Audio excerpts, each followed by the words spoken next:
कल्पना कीजिए भयंकर बारिश, उफनती नदियां, चारों ओर चीख पुकार और पूरी घाटी मलबे में दबी हुई। लेकिन इस तबाही के बीच एक मंदिर केदारनाथ मजबूती से खड़ा रहा। ना एक दरार, ना एक पत्थर हिला। 2013 की आपदा में जब हजारों जानें चली गईं, गांव और शहर बह गए, तब भी केदारनाथ मंदिर जस का तस खड़ा रहा। क्या यह भगवान शिव की कृपा थी या फिर ऐसा कोई रहस्य छिपा है जिसे आज तक वैज्ञानिक भी नहीं समझ पाए? आज हम इस रहस्य की तह में जाएंगे, केदारनाथ मंदिर का रहस्य जो साइंस भी नहीं समझ पाई। और याद रखिए, वीडियो के अंत तक आपको एक ऐसा जवाब मिलेगा जो आपकी सोच बदल देगा। भारत में अगर कोई जगह है जहां धर्म और विज्ञान दोनों एक साथ खड़े हैं तो वो है केदारनाथ धाम। यह मंदिर उत्तराखंड के रुद्रप्रयाग जिले में मंदाकिनी नदी के किनारे बसा है।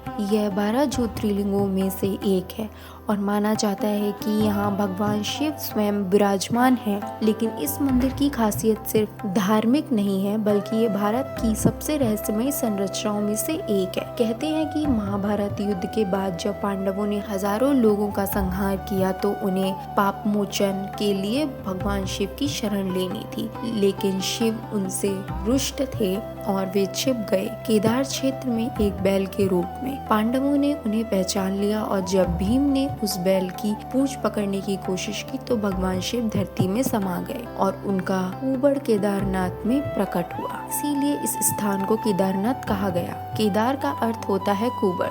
शिव के अन्य अंग हिमालय के अलग अलग स्थानों पर प्रकट हुए जो आज पंच केदार के नाम से जाने जाते हैं। रुद्रनाथ, तुंगनाथ, मधेश्वरनाथ और कल्पेश्वरनाथ। इतिहासकारों के अनुसार इस मंदिर का पुनर्निर्माण 8वीं शताब्दी में आदि शंकराचार्य ने कराया था। उन्होंने यहाँ अपना आश्रम भी बनाया और कहा जाता है कि उनकी समाधि भी इसी मंदिर के पीछे स्थित है। अब आते हैं उस रहस्य पर जिसने 2013 में इसे बचाया, इसका निर्माण शिल्प और वास्तुशास्त्र। केदारनाथ मंदिर गांठ या सीमेंट से नहीं बल्कि विशाल ग्रेनाइट और ग्रीस पत्थरों से बना है।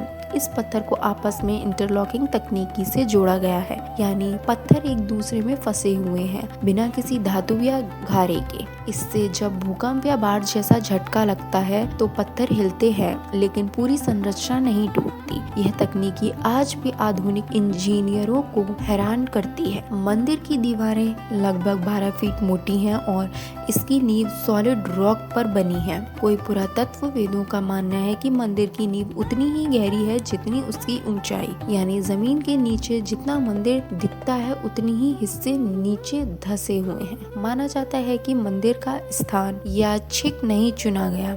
प्राचीन वास्तुशास्त्र में कहा गया है कि यह जगह पृथ्वी और बिंदु पर है, यानी यह पृथ्वी की चुंबकीय ऊर्जा ब्रह्मांडीय ऊर्जा का मिलन होता है। इस स्थान पर बनी कोई भी संरचना ऊर्जा संतुलन बनाए रखती है और इसीलिए यह मंदिर सदियों से खड़ा है, चाहे कितनी भी प्राकृतिक आपदाएं क्यों न आई हों। कुछ वैज्ञानिकों का दावा है कि लिटिल आइस एज के दौरान लगभग 400 वर्षों तक यह पूरा इलाका बर्फ की छोटी परत के नीचे दबा रहा। कई जगहों पर मंदिर की दीवारों पर पीली लकीरें दिखती हैं, जिन्हें ग्लेशियर के खिसकने की निशानी माना जाता है। अगर मंदिर सैकड़ों सालों तक बर्फ में दबा रहा तो यह कैसे बिना नुकसान के आज भी खड़ा है? क्या इसे किसी खास कोण या भौगोलिक रचना के अनुसार बनाया गया था? इतिहास और वैज्ञानिक दोनों इस बात पर एकमत नहीं है कि मंदिर का असली रहस्य क्या है। कुछ कहते हैं यह विज्ञान की देन है, कुछ कहते हैं यह भगवान शिव की कृपा।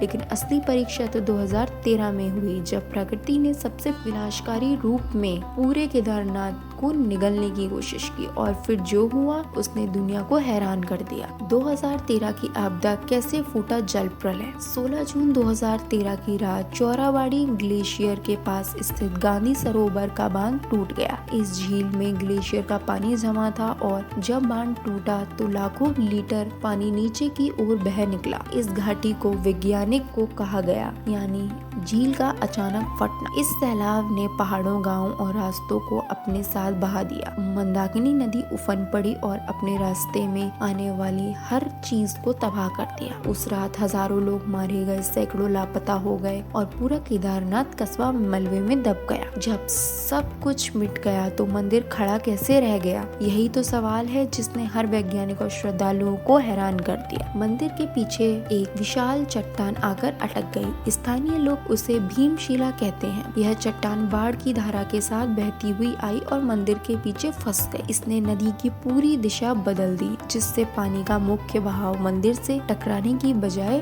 दोनों दिशाओं से निकल गया। अगर वो चट्टान कुछ मीटर भी आगे पीछे होती तो शायद मंदिर पूरी तरह से बह जाता। कई वैज्ञानिक मानते हैं कि यह चट्टान मंदिर को प्राकृतिक ढाल की तरह बचा गई। मंदिर की पत्थर की दीवारें इतनी मजबूत हैं कि उस पर लाखों मीटर पानी और मलबे का दबाव पड़ने के बावजूद एक दरार तक नहीं आई। कई रिपोर्टरों ने बताया कि मंदिर के दोनों ओर की भूमि थोड़ी झुकी हुई है। जब बाढ़ का पानी आया तो वह दोनों तरफ से बह गया। मंदिर के ठीक सामने और पीछे के रास्ते अपेक्षाकृत ऊंचे थे। इसी तरह मंदिर के चारों ओर प्राकृतिक जल निकासी मार्ग बन रहा, जिससे वह सुरक्षित बच गया। कई वैज्ञानिक इस चमत्कार को संयोग कहते हैं, लेकिन भूमि वर्ग शास्त्रियों के अनुसार यह केवल भाग्य नहीं था, बल्कि सटीक निर्माण तकनीकी, स्थान चयन, प्राकृतिक ढाल का परिणाम था। 400 साल तक हिम में दबा मंदिर कैसे टिका रहा? भीमशिला ठीक उसी समय क्यों आई जब सबसे